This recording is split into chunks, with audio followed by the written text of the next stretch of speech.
ասում են, եկեք տանեմ այդ թուղթը ցույց տամ։ Հիմա, եկեք այդ թուղթը նայեք, չեք նայեք, հետադասենք Սինիկիում հրապարակած ինչ-որ մի ալբում խաղանը դրել եք 004 շրջապետը ճիշտ հանդես ինչպես Նիկոլ Փաշինյանը իր թերթում գրած ինչ-որ մի հոդված անվանում է Գիրեստի հաստատում։ Դա մի ճիշտ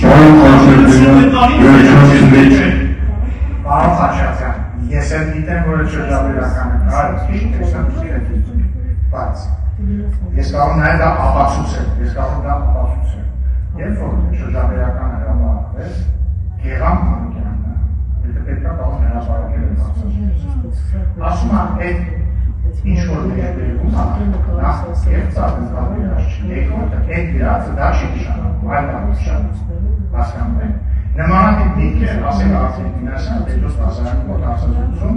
այդ ժամանակ։ Այսինքն հնարավոր չէ ասել, դեպի ինչպես հրապարակված փաստաթղթը կեղծ է, բայց այդ մեջի գրածը այդ չի նշանակում, ուրիշ բան նշանակում։ Ես էլ գիտեմ, ինքը գիտեք, այդ շրջապետական, եղելակ ինչ-որ ինչի գրած է դա։ Ես կարիք չունեմ, ես մենք սիրով կայցելեմ Դաշնության գրասենյակ, տելեֆոն բացել կենի։ Կգամ, սուրճ խմեն, բայց ես չեմ ուզում, խնդիր եմ հասկանում եմ, ես եմ ուզում կարդամ դա։ Հրապարակվից տող մարդիկ տեսնեն, բայց ես չգիտեմ, ինչքան վստահել եմ ձեր հրապարակացումը կարող եք փոխել ասել ես սա։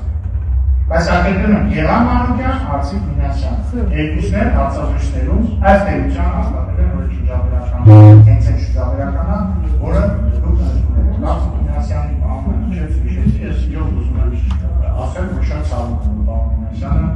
այս բանման ազգային ժողովում պատմական չի վերընտրվել, որովհետև ես շատ սիրում եմ իր այդ բանավիճը, բայց պետք է ասեմ, որ ուրախ եմ, որ դուք եք վերընտրվել, որտեղ ձեր այդ բանավիճը հուսով եմ շարունակենք այս ոլորտում։